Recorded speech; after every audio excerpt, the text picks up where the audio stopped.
Kita semua kan sama, selalu berhadapan dengan satu hal. Masa depan itu yang nggak ada yang tahu. Setiap hari kita bikin keputusan dari yang kecil sampai yang gede, tapi nggak pernah benar-benar yakin apa hasilnya nanti. Nah, gimana kalau ternyata kita bisa mengukur ketidakpastian itu? Contohnya di dunia bisnis nih, pertanyaan klasik, penjualan kuartal depan bakal naik gak ya? Atau waktu lagi main kartu, bisa nggak ya kita dapat kartu king di tarikan berikutnya? Atau yang lebih simpel lagi, lempar dadu, bakal dapat angka ganjil atau genap? Nah, semua pertanyaan ini kan intinya sama, soal ketidakpastian. Dan kabar baiknya, ada cara logis buat menjawabnya. Oke, langsung aja kita bedah ya. Ini dia peta jalan kita. Pertama, kita bahas soal menghadapi dunia yang tidak pasti. Terus, kita kenalan sama probabilitas sebagai ukuran peluang. Lanjut, ada 3 cara menghitung peluang. Habis itu, aturan permainannya. Dan terakhir, soal ketika satu peristiwa bergantung pada yang lain. Yuk, mulai. Oke, kita mulai dari bagian pertama. Menghadapi dunia yang tidak pasti. Ini dia, nih ide kuncinya. Kita nggak bisa tahu masa depan secara pasti. Itu jelas, kita nggak butuh bola kristal. Yang kita butuhkan adalah cara untuk mengukur kemungkinan dari berbagai hasil. Nah, disinilah probabilitas masuk. Oke, sekarang kita masuk lebih dalam. Kita lihat gimana ide tadi jadi sebuah konsep formal yang bisa kita pakai. Bagian 2, probabilitas ukuran peluang. Jadi apa sih probabilitas itu? Simpelnya gini, probabilitas itu adalah ukuran kemungkinan atau ya derajat ketidakpastian suatu peristiwa bakal terjadi di masa depan. Ini semacam bahasa untuk ngomongin peluang, yang tadinya cuma kayaknya atau mungkin, sekarang jadi angka yang bisa kita hitung dan analisis. Nah, ini yang keren. Skalanya itu simple banget. Cuma dari 0 sampai 1. 0 itu artinya mustahil terjadi, nggak mungkin sama sekali. Sementara 1 itu artinya pasti terjadi, 100%. Jadi, semua ketidakpastian di dunia ini bisa kita petakan di antara angka 0 dan 1 itu.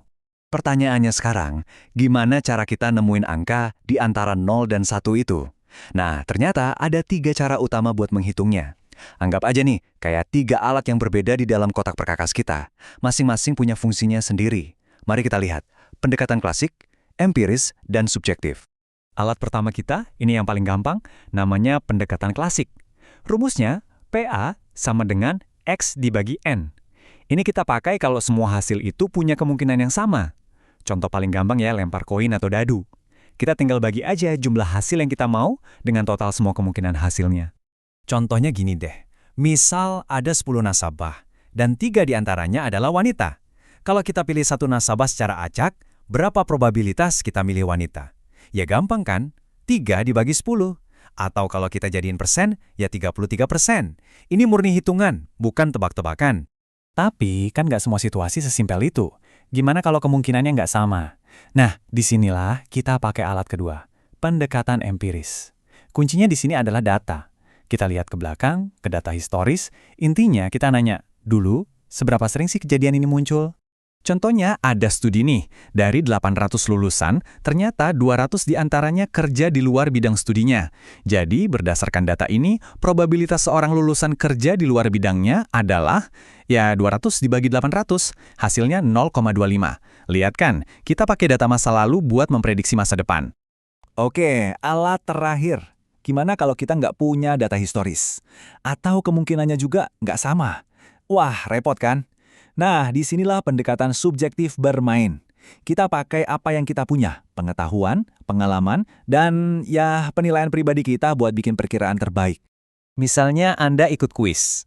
Ada 3 soal benar salah dan Anda nggak belajar sama sekali alias nebak total. Ternyata ada 8 kemungkinan kombinasi jawaban yang bisa Anda pilih. Dari 8 kombinasi itu, cuma ada 3 kombinasi yang hasilnya tepat 1 jawaban benar. Jadi probabilitas Anda untung-untungan dapat 1 jawaban benar ya 3/8. Oke, sekarang kita udah tahu cara ngitung 1 probabilitas. Waktunya naik level. Seringkali kan kita perlu paham gimana beberapa kejadian itu saling berhubungan. Kita masuk ke bagian 4, aturan permainan menggabungkan probabilitas. Konsep pertama itu namanya peristiwa saling menyadakan atau mutually exclusive. Gampangnya, kalau satu kejadian terjadi, yang lain nggak mungkin terjadi. Coba bayangin lempar dadu sekali. Anda bisa dapat angka 3 atau bisa dapat angka 5. Tapi nggak mungkin kan dapat angka 3 dan 5 sekaligus dalam satu lemparan? Nah, kalau kasusnya begini, probabilitasnya tinggal dijumlahin aja. PA atau B sama dengan PA ditambah PB. Nah, sekarang kebalikannya, yaitu peristiwa inklusif. Ini kalau dua kejadian bisa terjadi bersamaan. Contohnya lagi-lagi pakai dadu.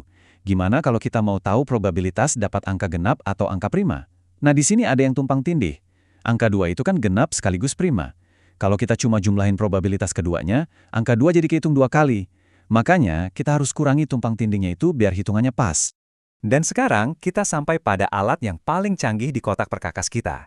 Disinilah probabilitas jadi benar-benar powerful, ngebantu kita ngerti gimana satu kejadian bisa memengaruhi kejadian lain. Mari kita bahas probabilitas bersyarat dan teorema Bayes. Oke, biar lebih kebayang, kita lihat data dari survei preferensi sampo ini. Di sini ada data suka sampo beraroma atau enggak, dibagi berdasarkan pria dan wanita. Kita akan pakai ini buat memahami probabilitas bersyarat.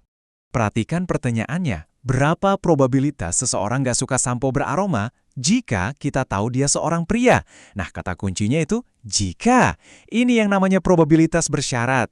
Kita nggak lihat semua orang di survei, kita fokus ke satu kelompok aja, yaitu pria. Jadi kita hitung probabilitas pria dan nggak suka sampo beraroma, terus dibagi total probabilitas pria. Hasilnya, peluang yang jauh lebih spesifik dan relevan, yaitu sekitar 0,088. Teorema Bayes ini kedengarannya mungkin rumit ya, tapi sebenarnya ini cuma cara logis buat memperbarui keyakinan kita pas dapat info baru. Lihat contoh mesin ini. Langkah pertama, kita punya probabilitas awal dari tiap komponen. Terus, langkah kedua, kita tahu probabilitas kegagalan dari tiap komponen. Nah, pas ada info baru, misalnya mesinnya rusak, kita bisa gabungin semua itu di langkah ketiga buat nyari tahu seberapa besar kemungkinan komponen R yang jadi penyebabnya. Jawabannya 68,57%. Ini super canggih dan dipakai di mana-mana loh, dari diagnosis medis sampai keuangan. Jadi, mulai dari main kartu, riset pasar, sampai diagnosis mesin, ternyata probabilitas itu perangkat yang serbaguna banget ya. Ini bukan cuma buat ahli statistik loh, ini adalah model mental buat kita semua. Kerangka kerja biar kita bisa mikir lebih jernih soal masa depan dan bikin keputusan yang lebih baik di tengah ketidakpastian. Nah, pertanyaannya sekarang buat Anda, setelah punya semua perangkat ini, ketidakpastian apa di dunia Anda yang bakal Anda ukur pertama kali?